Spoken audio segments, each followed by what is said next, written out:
Hello, I'm Erica with the Ashland Independent Film Festival, and I have here with me the writer-director and two actors from the film A Dim Valley. I'd like to introduce Brandon Colvin, writer-director, Zach Weintraub, actor, plays Ian in the film, as well as Rose McKeon, who's in the film. So thank you all for being here today to share with us about your movie. I'd love to start by asking Brandon, of course, about your inspiration for the film. How did this all come to be? The film originally started with me on the set of my last film, Sabbatical, and we were talking about how a lot of stuff that was funny to us while we were making it was losing that humor because it was in a super dark, kind of depressing film. So the initial instinct was to make something that would allow me to do some funnier stuff. But I got a little bored with doing something that was purely funny. And so I had to find a different emotional hook. And so I kind of stumbled onto initially starting with a kind of almost slapsticky, like Buster Keaton comedy about these bumbling scientists. And once I needed more than that, it morphed into something different that had some, like a lot more variation in tone and mood, and that became really exciting to me. And in terms of picking sort of the story material, the place I'm from in Kentucky is notoriously home to the person who refused to sign same-sex marriage licenses, the county clerk. And that made me really mad because it's probably the thing my county is most known for now. And it felt like I needed to do something to try to reclaim that place for something that felt positive, in a sense. Fantastic, thank you. I would love to talk a little bit about how you went about casting the film. You've got a really interesting group of characters. Want to share about that experience and how you all came to know each other?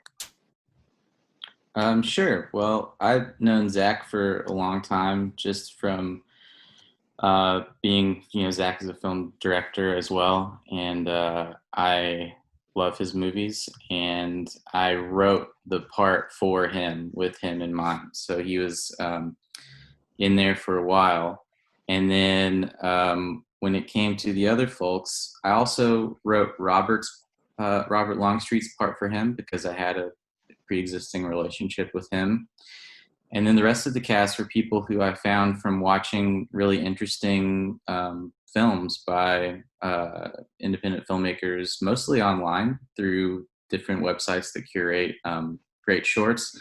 I saw Rachel in a really excellent short and thought she was an amazing combination of like intense and funny and just really captivating when she was on screen. And that was basically how I met Rachel, was through watching that and then getting in touch with her because I was really impressed with her performance.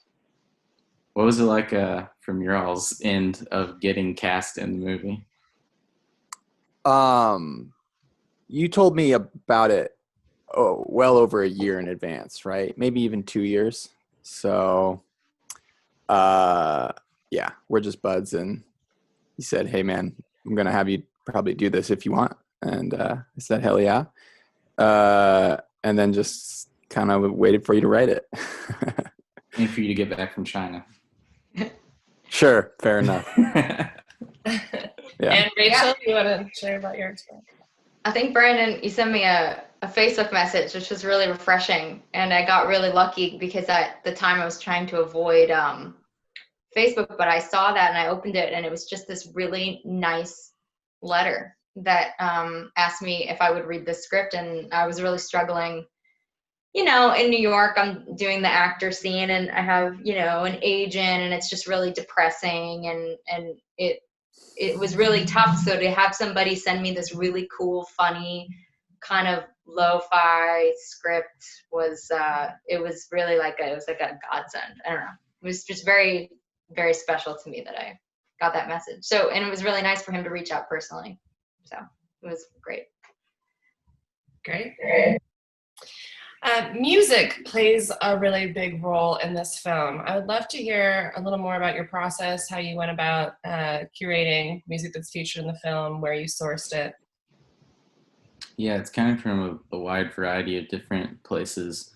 There were a couple things that were in place at the script stage, which was the song at the end by the German electronic band Cluster, which is one of my favorite songs and kind of something that was always in my head when I was writing the film and was in my head for the end for a really long time. So that was something that we just had to straight up license because it's a well-known band and a significant song of theirs. And then there was other stuff that came from different sources, like the song that Robert sings, Bison. That's a song that Robert actually wrote and recorded and had sent to me years ago while we were making my previous film. And he sent it with a batch of other songs, but that song really felt like it was exposing a part of him as a person that I felt like he didn't get to show very much on screen, because Robert often is cast to play like kind of maniacs or like really intense people, but he's a really vulnerable, sensitive kind of guy. And so that helped set the tone for his character a little bit as well, that song. And the other stuff came from different places. The karaoke songs were songs that I wrote with our music supervisor, who made some instrumental tracks that we worked on together, and then I wrote lyrics. And then the opening song was done by a good friend of mine, Jonathan Modaf, who I used to be in lots of bands in high school. And so he made that, and I really love that. And then there are the songs during the dancing bit, and those were originally, we had some songs in there from much more well-known bands that we could not afford, for sure.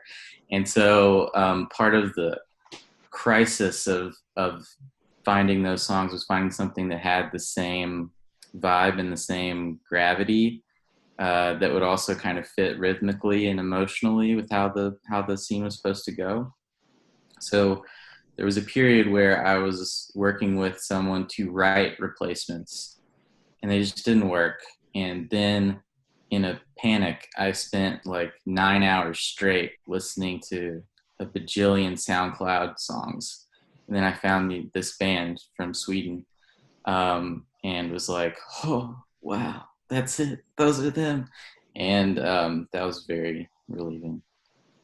So that's most of the music. Sorry if that was too much information. Oh, that's very interesting. Cool to hear that you wrote and created some of the content that's in there. You'd mentioned when you were describing that the role that Robert played was different than other roles he normally carries. Is that true for you as well, Zach and Rachel?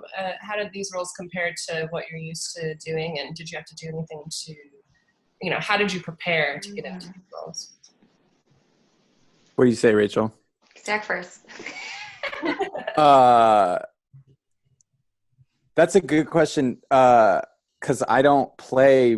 I'm not much of I'm an actor, but like not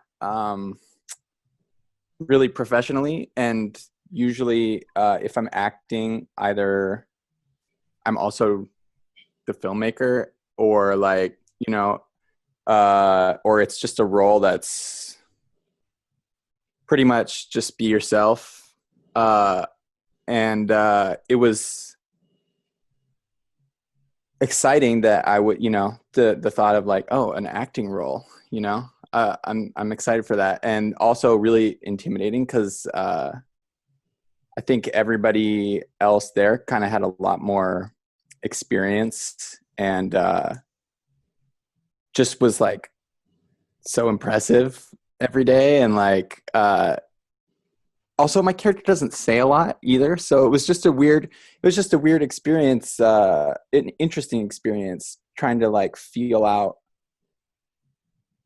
what even, playing a different person like Foley is like, while doing it, but fun too. And, everybody was just like super cool. And, everybody there from, people that had the most had acted in dozens of movies and stuff, everybody was just like humble and nice, and we're all getting along. So I think it could have been a lot worse for me. I was a little freaked out going in, but it was a great time.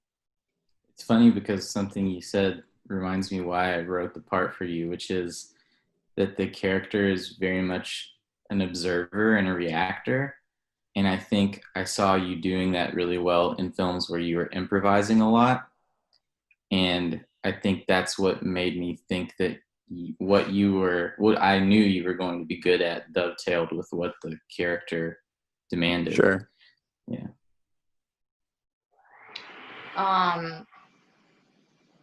I usually play people who talk a lot. So I felt like in this film, although that said, the movie that Brandon watched before he contacted me is a movie where I think I have like 5 lines. So I don't talk very much. And I felt that I'd done a couple short films that led to this role, led to exploring a person like this. I think that all the 3, women who are met, all choose their words really specifically. They don't talk. They don't run their mouths. They have very choice words, and that was something that was really nice to play with. So I got to expand on something that I guess I'd been working on, if you look at it as like a career thing. So I'd been sort of exploring that, but generally I do tend to play people who have a lot to say. So this was really nice to explore kind of a restraint. That was really fun. Great. Is there anything you would like to share? Anything else you'd like to let our audiences know about making this film? Well, I made it where I'm from in Kentucky, and it will possibly be the only film I ever make there because I just don't live there anymore. And I think that made a big difference when it came to getting the film made, because a lot of people who I knew in that community, including my family and other friends, helped us in lots of important ways.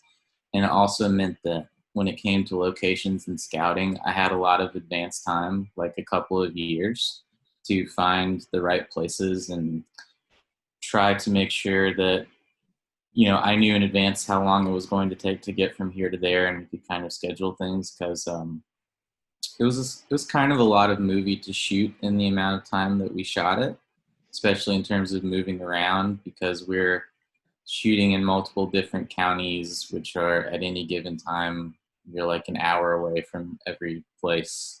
So that was a little tough, but having people around us who supported the film was really great. And that was something that I will always remember about making this film. Yeah, we got to swim at like Brandon's mom's house. Every day. Every day. And we ate at a lot of Cracker Barrel. It was fun. It was very community. It was like it was really fun time. Well, that's evident in the chemistry on screen between all the characters. Nice. Really had a good team there. Fantastic. Well, thank you so much for sharing your work with us and for submitting to the festival and sharing with us. We hope to see you actually in Ashland at some point in the future. It'd be great to have you. So thank you so much. Yeah, thank you. Thank you.